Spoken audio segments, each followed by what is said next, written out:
Welcome to Math 119, Chapter 4.3, where we talk about combining functions through different operations, as well as how to find the composition of functions. And we will also work on decomposing functions as well. So first, as we can with just combining like terms, we can actually combine two functions or more into a new function. So we can do that by adding two functions, subtracting, multiplying, and dividing. So for example 1, when we talk about combinations of functions and their domains, let's take, for instance, these two functions. And let's go ahead and add, subtract, multiply, and divide. So if we are just adding two functions together, we're going to take all of f, which is 4x squared minus 1. We're going to add it to g. So our final result will be 4x squared plus the square root of x minus 1.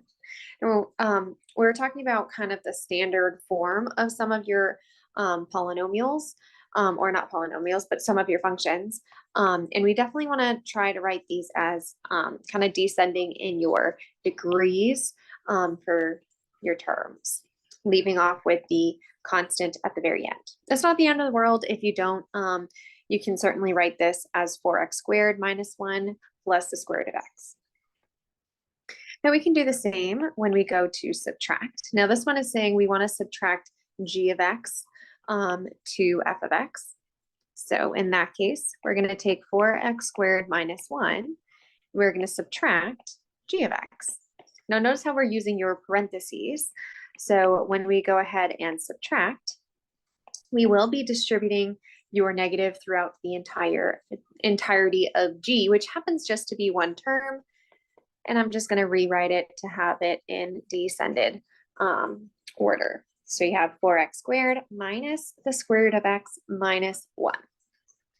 Now when we go to multiply f times g, we're going to take all of f and we're going to multiply it to g.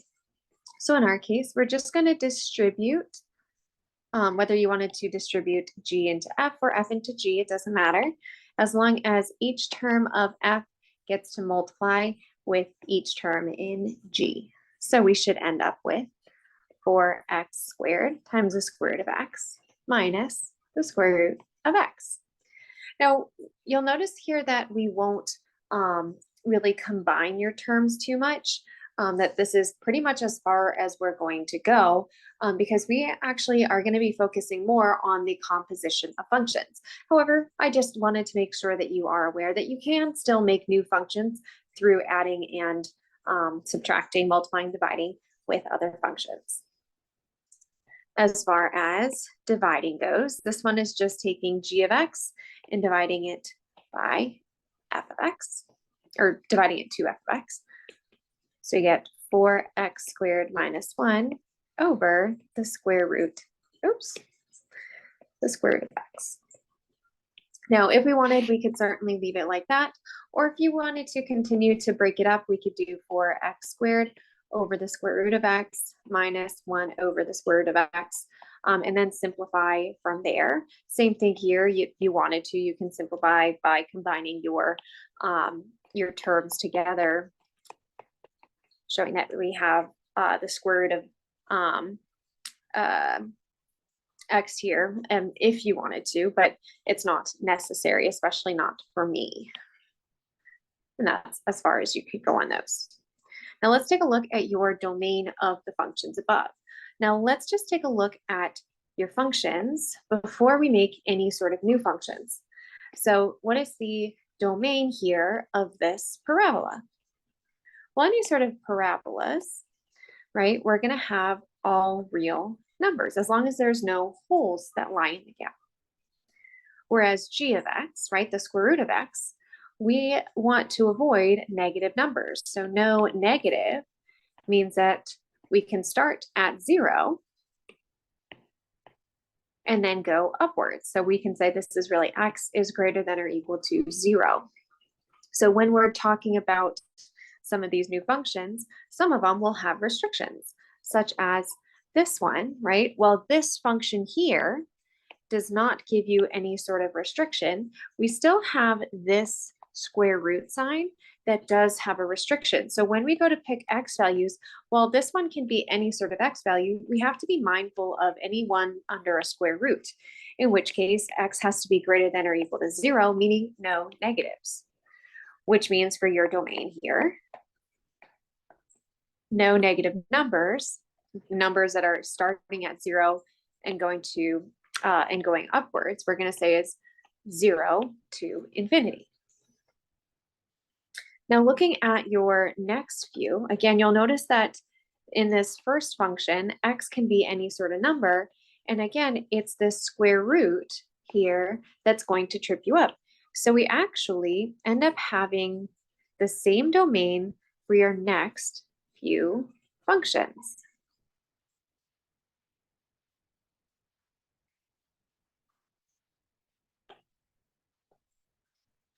However, when it comes to your last function, you'll notice that your domain has to switch ever so slightly, because while we have in the numerator any sort of number, x doesn't matter, in your denominator now, we still are not allowed negatives underneath the square root sign. So x has to be greater than or equal to 0. However, with us having that division, right, what number is not allowed underneath in a domain or in a divisor, right? Well, having a denominator, we are not able to be equal to 0, right? We can't divide by 0. So that means we need to alter this statement so that instead of saying greater than or equal to 0, it's now just greater than 0. So for your domain, we're not starting at 0, but we can start close to 0 and then go towards infinity. So that takes care of combining your functions and just evaluating your domain separately, and then looking at them separately, but then bringing them together once the final concoction of this domain comes together. Now let's take a look at composing functions. So let's consider a very important way of combining two functions is to get a new function. So suppose this time, let's say f of x is equal to the square root of x, and g of x is really x squared plus 1. So we may define the new function as h. So typically, right, when we go to insert an x value, let's say x is equal to 4, right? Well, normally, right, we put 4 into your x value. However, we're going to put a whole function into another. So instead, we're going to say if we wanted h to represent, or h of x, to be f of g of x, it's just saying we're going to take all of g being this particular statement, x squared plus 1. So we're going to take this whole thing and we're going to put it inside your f, right? As you would evaluate, let's say, f of 4, right? Well, we put 4 in here, but instead of just a number, we're going to put this whole thing right where your x used to be. So if we used to have the square root of x, then it's going to be x squared plus 1. This whole statement gets to change. So we're really just saying, okay, well, x value is now defined as this binomial. So that just means that when we go to spit something out, h of x is this whole new created function here of the square root of x squared plus 1. Now we're going to get some practice with this here in a moment. So it just says the result of the new function, let's say h of x is equal to f of g of x, is obtained by substituting g into f. This is called the composition or the composite of f and g, which can be denoted as such. It looks kind of like the word fog. This is really just saying f of g of x, or f composed with g. Now these two statements are exactly equal. Now we are taking g on the inside, so g is on the inside. which means it's going to go on the inside of x. It's going to go into f of x. So g of x goes into f of x. So f of x being on the outside is your is what is going to be the, what is that called? Kind of like the final statement. So f being on the outside. Now, if we reverse the statement, so this is kind of like fog, or f of g of x, then the reverse is goff, g of f of x. So again, these two statements are the exact same. Now, with g being on the outside, we're going to take the all of g and we're just going to replace your x value with it. But you're going to be replacing your x value with your f of x, which is now on the inside. So f is on the inside.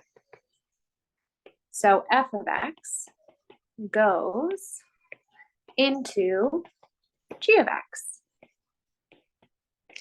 Now let's take a look at what that would look like if we did the same thing here with your f and your g, and we reversed it. So we said this first one, we had h of x is equal to f of g of x, where we then replaced your f of x with your g, x squared plus 1. So we had the square root of x originally, and we replaced that x with your g. Now this time, if we have your new statement, now g of f of x, we're going to take your g and we're going to put f of x on the inside. So the square root of x. So if we have x squared plus 1, that used to be your g statement. And we're going to expand your x just to contain it a little bit. We're going to replace this x value with your square root of x. When we clean it up a little bit, the opposite functions are going to collide. So we have the square root of x squared, which means we're just left with x plus 1. So let's have you guys practice with your new example. So let's say f of x is equal to x squared and g of x is x minus 3. So let's go ahead and make these two new composite functions.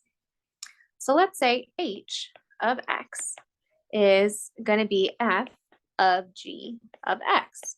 This statement is f of g of x. You'll notice on your test, I'll do one or another form. So you have to be able to read both forms. So I do get it every semester where I put it on a test where it might be this. They're like, I don't know how to read that. Or even the opposite might be true on a quiz. Okay, you need to be able to reverse both ideas here. So it just says take all of your g. So if g is on the inside, we're going to rewrite g to be x minus 3 to now go on the inside of f. Well, f is really x squared. But if we know now that this x is really going to be x minus 3, we're going to just do a little bit of erasing here and put x minus 3 into the mix. Now, I believe your homework will ask you to expand it, in which case we now have 2 of these x minus 3s to then make x squared minus 6x plus 9. And we'll talk here about their domain in a moment, but let's try it again with the reverse, g of f of x. And notice how the process is going. I'm rewriting everything. A lot of students who have trouble to set it up, they're skipping all of this and they're trying to get to the end result. Break it down. Tell me what goes in, what's on the inside, what's on the outside. So g being on the outside, we're going to have to replace your g value of x with f of x is on the inside, so x squared. So if g, right, has your x minus 3, we're going to replace this x value with x squared, and then your remainder of your g goes unaffected. So your final answer here is just x squared minus 3. Now let's take a look at your domain, right? Your domain, we definitely want to look at both of these functions here, right? So what's your domain on this particular parabola for x? Well, there's all real numbers here, and over here, again, all reals. So that means there's not going to be any sort of restriction going into it that we need to be aware of. So when you fit g of x into here, there's no values that you have to be interested in avoiding. Same things with the other way, putting it in here. There's no other restriction to be avoiding. So when you're looking at the end product, both of these are still all real numbers for your domain. Now let's take a look at B. B says f of g of 6. This is another way to say f of g of 6, which means we're going to take your product from the very beginning up here, f of g, which came out to be x squared minus 6x plus 6, or sorry, plus 9. But we're now saying, okay, well, x is 6. So we get to replace these x values with 6.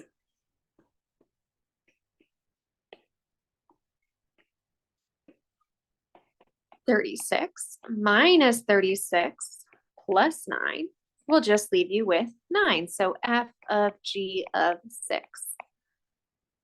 Let's try it again for the other one. We have g of f of 6 is just then the reverse. We're taking your value 6 and we're replacing your x value here. So we now have 36 minus 3, which is 33. Now, if you wanted to, let's say we didn't take the time to compose these, but instead we were just asked to evaluate. Well, if we're just asked to evaluate f of g of 6, we could then, if we wanted to, an alternative plan,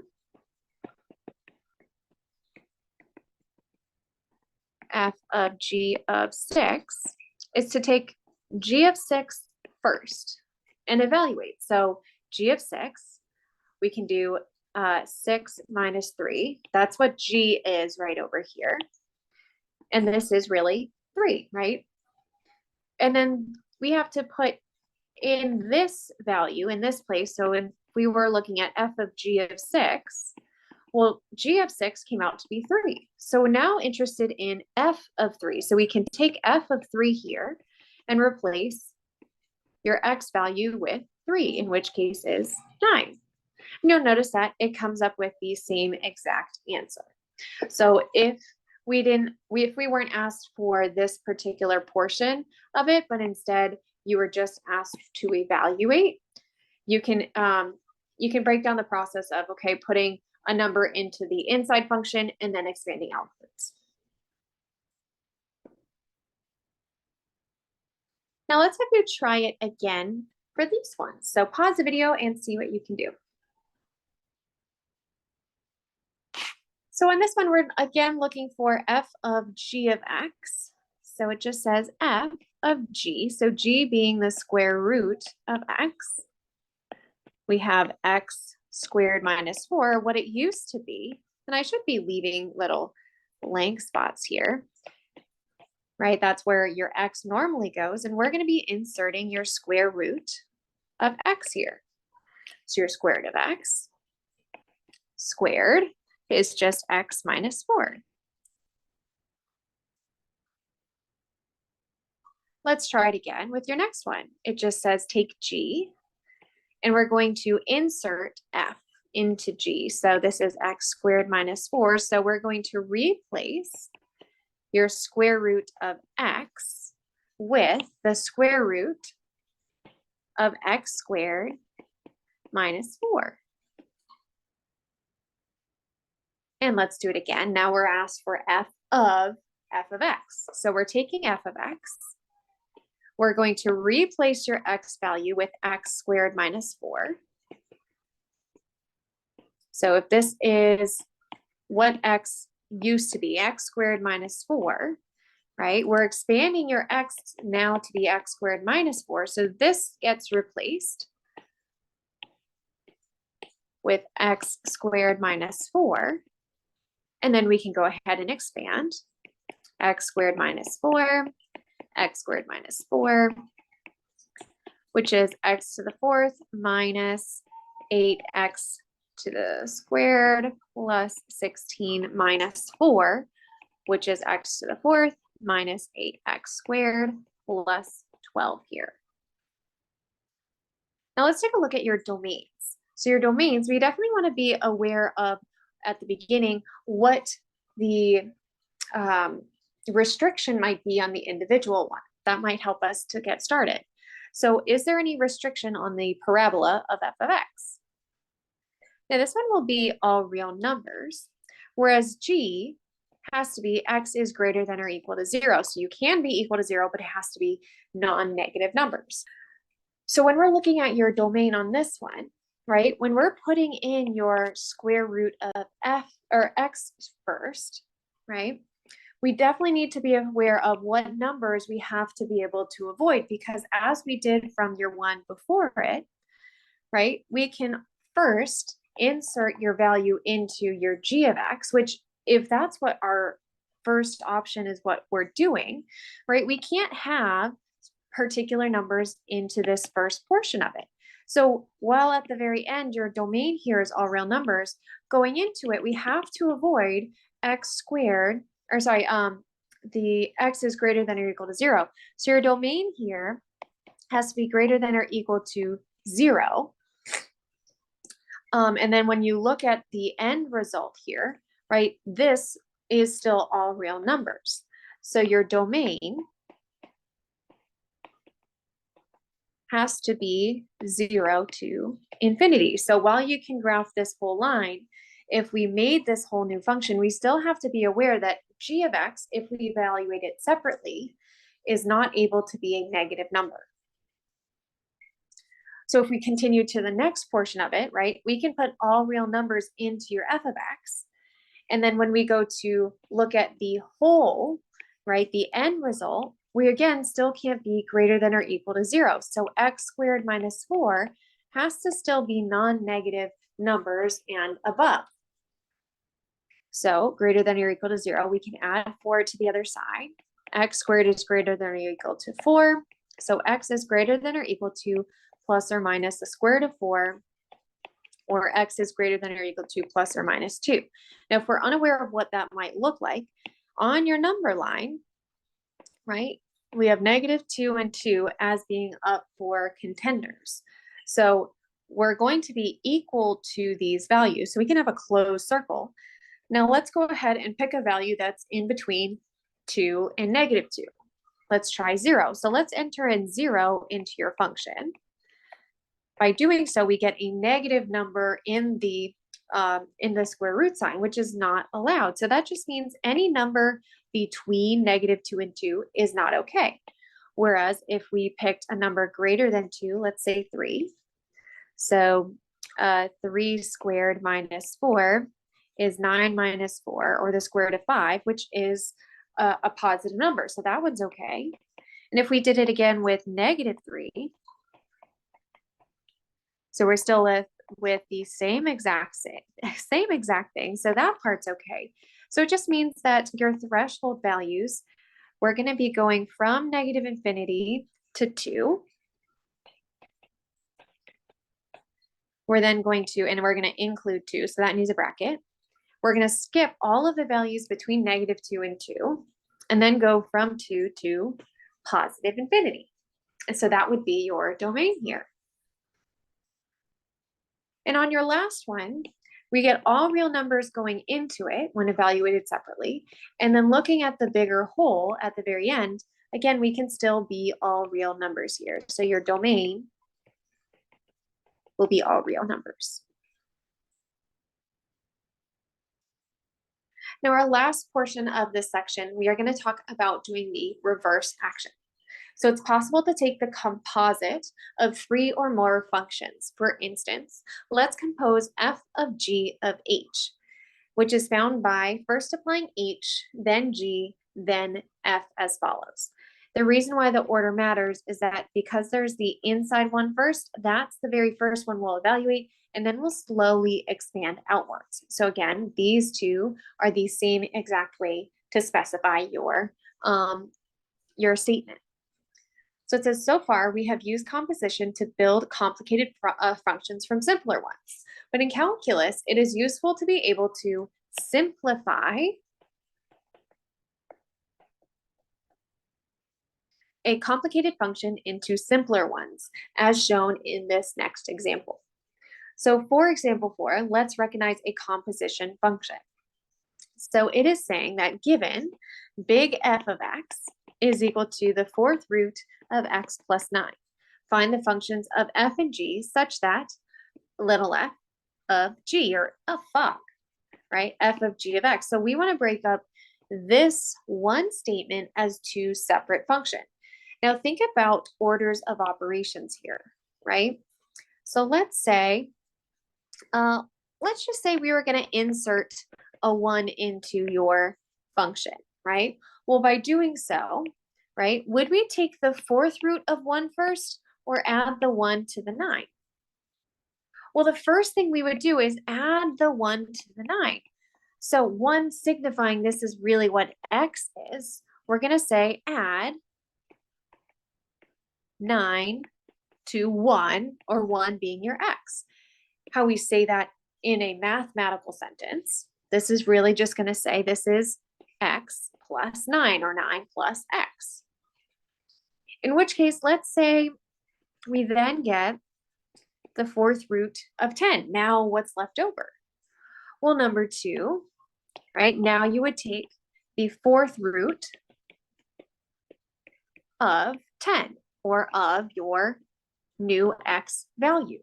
So by that action, by that logic, your next function would be the fourth root of x. So there are two functions going on here in this one. So by breaking it up and evaluating, okay, well, what would we do first if x was really a number? And each step we would have to take is a new function that we can actually perhaps have. Now the order is going to be specific. If it wants f of g of x, the action that happens first is going to be your inside function. So the action that happened first was the x plus 9. So this has to be g of x. Then you can expand outwards, you get a number, and then you can take the fourth root of it. So this would be then your f of x. And this is how we can break up one function into multiple functions to simplify later on. We do this a lot in calculus when we're talking about